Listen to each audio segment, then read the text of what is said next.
The most dangerous lie I ever told began with a signature. A single flourish of a pen on a $5 million contract that stated, for all legal purposes, I was now Mrs. Matthew Blackwood. My new husband stood over me, his shadow swallowing the document. "Remember, Isabella," he said, his voice like polished steel. "You're not my wife, you're my employee, and if you ever look at my brother, Rodney, the way you're looking at me right now, I'll destroy you." I thought I understood power. I thought I understood danger, but I knew nothing. Because 3 months into our beautiful, fraudulent marriage, I found myself trapped in a storm with Matthew's brother. And when the lightning flashed, illuminating the dark desire in Rodney's eyes, he whispered the words that would shatter my gilded cage forever. "He's not protecting you, Isabella. He's imprisoning you. And I know what really happened to the last woman who signed that contract. My name is Isabella Vale, and 3 months ago I was drowning. The medical bills from my mother's long illness were a tidal wave, and I was going under for the third time. I worked as a junior analyst at Blackwood Global, a towering empire of glass and ambition, but my salary was a thimble trying to bail out the ocean. Then the summons came. Not to a meeting, but to the sanctum sanctorum, the 90th floor penthouse office of CEO Matthew Blackwood. The room was a monument to cold wealth, chrome, glass, and a view of the city that felt like owning the world. Matthew stood before the window, a silhouette of impeccable power. He was handsome in a way that felt like a threat, sharp jawline, icy blue eyes, and a presence that sucked the air from the room. "Isabella," he began, not turning around, "your employment file is impressive, and your personal circumstances are dire." My face flushed with shame. "Mr. Blackwood, He turned, cutting me off with a raise of his hand. "I have a business proposition, one that will solve all your financial problems." He slid a single sheet of paper across the vast, empty desk. "I need a wife." I laughed. I actually laughed. It was so absurd. But his expression didn't change. "For 1 year," he continued, his voice utterly devoid of emotion. "My board is traditional. They distrust a bachelor CEO. A stable, married man is seen as more reliable, especially for the impending merger with the conservative Joe Corporation. You will be my public-facing wife. You will live in my home, attend my events, and play the part. In return, you will receive a $5 million payment upon successful completion of the contract term." The number echoed in the silent room. 5 million. It was freedom. It was my mother's life. "And what would be required?" I asked, my voice a whisper. "Absolute discretion, absolute loyalty. You will end all personal relationships. You will be mine in the public eye for 12 months. His eyes narrowed. "There is one non-negotiable rule. You will stay away from my brother, Rodney." The way he said his brother's name, it was a warning laced with venom. "Why?" "Rodney is a destabilizing element. He is not part of this arrangement. You will not speak to him. You will not look at him. Is that clear?" I was too stunned to do anything but nod. I signed the contract. I sold my life for a year. The transition was surreal. I was given a new wardrobe, a new script, a new life. I moved into Matthew's stark, minimalist penthouse, a place that felt more like a museum than a home. Our public debut was a charity gala. Matthew's hand on the small of my back was possessive, his smile for the cameras was perfect, but his eyes were empty. We were a stunning illusion. And then I met him, the forbidden brother. It was at a family dinner, a mandatory event per the contract. Rodney Blackwood was everything Matthew was not. Where Matthew was polished ice, Rodney was untamed fire. He had the same dark hair and commanding height, but his eyes were a warm, turbulent green and a faint scar cut through his eyebrow. He wore a leather jacket instead of a suit, and he moved with the relaxed grace of a predator. Matthew's grip on my elbow tightened painfully as Rodney approached. "So you're the new wife," Rodney said, his voice a low rumble. His gaze swept over me, not with Matthew's clinical assessment, but with a raw, unnerving intensity. "I hope you know what you've signed up for." "Rodney," Matthew's voice was a sharp warning. "Relax, brother, just welcoming the newest asset to the Blackwood portfolio." Rodney held my gaze, a challenge in his eyes. "Tell me, Isabella, does the contract specify what happens if you break the rules?" The air crackled with unspoken hostility. That night, as I lay in my separate, cold bedroom, I couldn't shake the image of Rodney's searching eyes. And I couldn't ignore the first flicker of a terrifying thought. I was afraid of my husband, but I was dangerously intrigued by his brother. The next few weeks were a masterclass in performance. I played my part perfectly. I charmed board members, gave interviews about our whirlwind romance, and learned to flinch inwardly every time Matthew's hand, affectionately, brushed my shoulder for the cameras. He was a meticulous director, critiquing my every word, my every smile. I was living in a beautiful prison, and Rodney Blackwood was the tantalizing shadow at the edge of my gilded cell. I began to notice things. The way the staff would tense when Matthew entered a room. The way Rodney was never invited to any company events, despite being a major shareholder. The locked door in Matthew's study that I was forbidden from entering.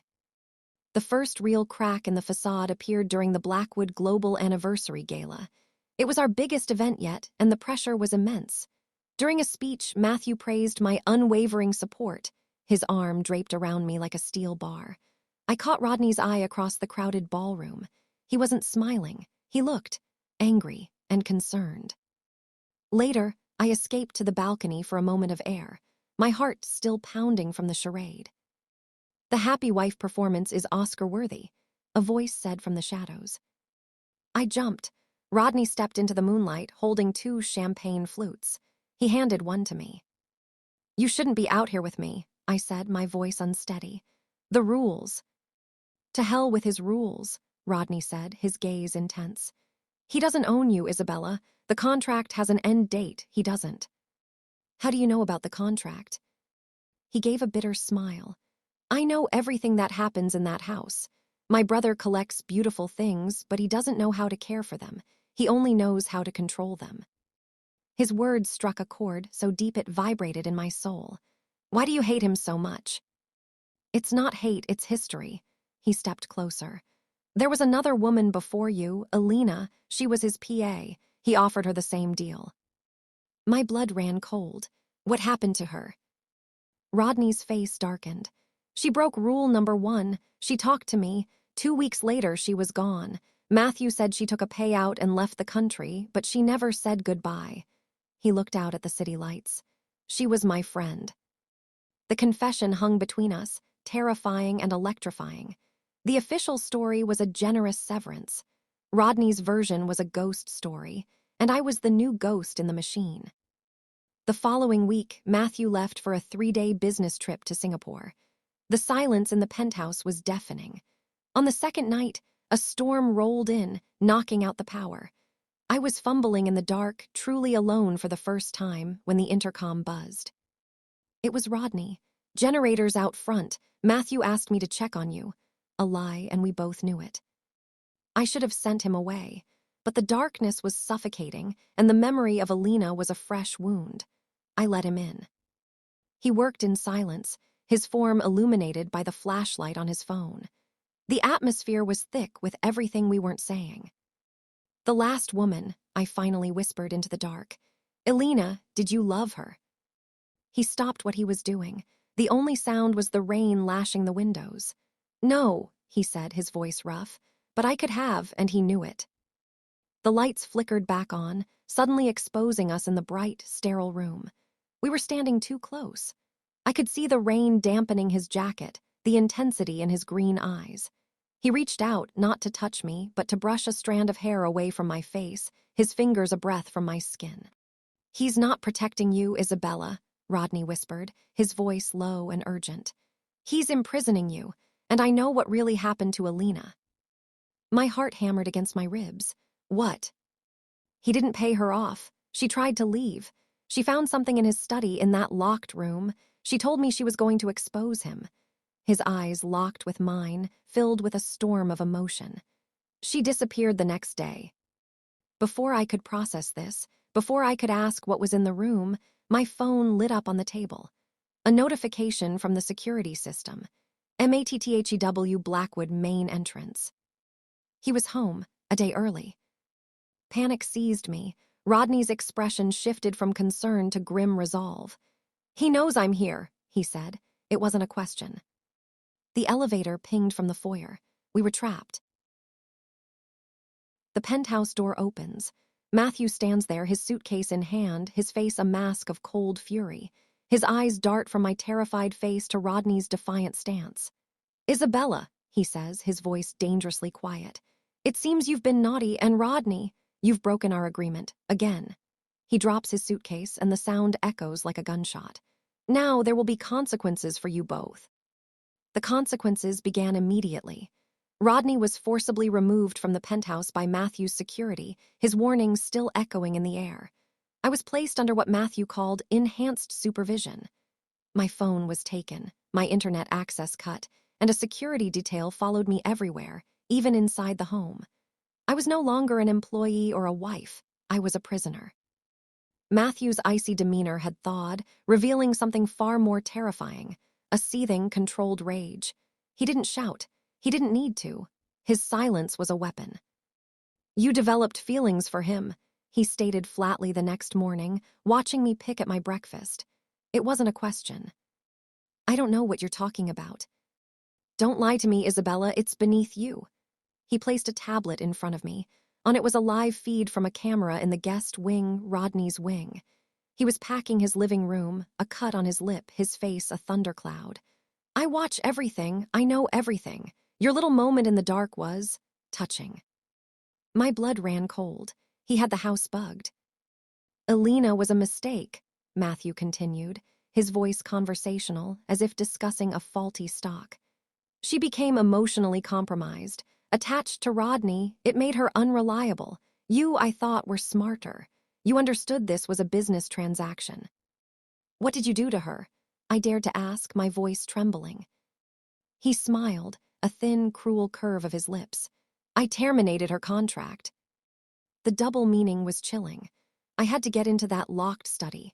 I had to know the truth, not just about Alina, but about the man I had married. My opportunity came a week later. Matthew was called away for an emergency board meeting. The security detail was distracted by a false fire alarm I triggered in the service kitchen. A desperate, stupid trick that bought me 90 seconds. I used the key I'd stolen from Matthew's valet weeks ago. A key I'd kept hidden, hoping I'd never have to use it. The locked study door clicked open. The room wasn't an office. It was a control room. One wall was a bank of monitors showing every room in the penthouse, including my bedroom and bathroom. Another showed Rodney's home. My blood turned to ice, but the true horror was on the desk. Next to a framed picture of Matthew, his mother, and a young Rodney was a file, Alina's file. I flipped it open. Inside were pictures of her, not professional headshots, but candid shots, and at the bottom a coroner's report. Cause of death, blunt force trauma. Manner, undetermined. She wasn't missing. She was dead. The door slammed shut behind me. I whirled around. Matthew stood there, but his fury was gone. He looked almost resigned. "You were never supposed to see that," he said softly. You killed her." "No," he said, and for the first time I heard genuine emotion in his voice, a profound, weary grief. "Rodney did." The world tilted on its axis. "What?" "They were having an affair. She tried to break it off. They argued. He pushed her. She fell." Matthew's voice was hollow. "I found them. I covered it up to protect the Blackwood name, to protect my brother from himself. The locked room. It's not my secret, Isabella. It's his. The monster you're so drawn to. He's a killer. And the non-negotiable rule was never about jealousy. It was about keeping you alive." My mind reeled, unable to process the truth. Rodney's concern, his warnings about Matthew. Was it all a twisted game to frame his brother, to draw me in? Just then, the window of the study exploded inwards. A grappling hook slammed into the far wall. A masked, black-clad figure rappelled down from the roof and landed in a crouch amidst the shattered glass. It was Rodney. He ripped off his mask, his eyes wild, a gun in his hand. He wasn't looking at me. He was aiming at Matthew. "It's over, Matthew," Rodney snarled. "I heard everything. The bugs go both ways, brother." Matthew didn't flinch. "Put the gun down, Rodney. You're not well." "Tell her the rest, Matthew," Rodney yelled, his voice cracking. Tell her why you really hired her. Tell her why she looks so much like Alina. You didn't want a wife. You wanted a replacement. A puppet to control because you couldn't control what happened to the first one. You're trying to recreate it to fix it. My eyes darted between the two brothers, one with a gun, one with a devastating secret. I was the prize in a deadly war between them, a stand-in for a dead woman. Isabella, Rodney said, his gaze flicking to me, pleading. He's lying. He's always lying. He killed her because she chose me. Now come with me, please. Matthew took a step forward. Isabella, think, who is the man with the gun in the room? I stood frozen, a pawn between king and knight, both capable of checkmate. The truth was a hall of mirrors, and every reflection was a lie. I stood between two brothers, both claiming to be my savior, both accusing the other of murder. One held a weapon, the other held all the power. And I realized in that moment that I had only one move left, a move neither of them saw coming. I reached for the heavy marble paperweight on the desk, my eyes locking with Matthew's. You're right, I said, my voice surprisingly steady. This was always a business transaction.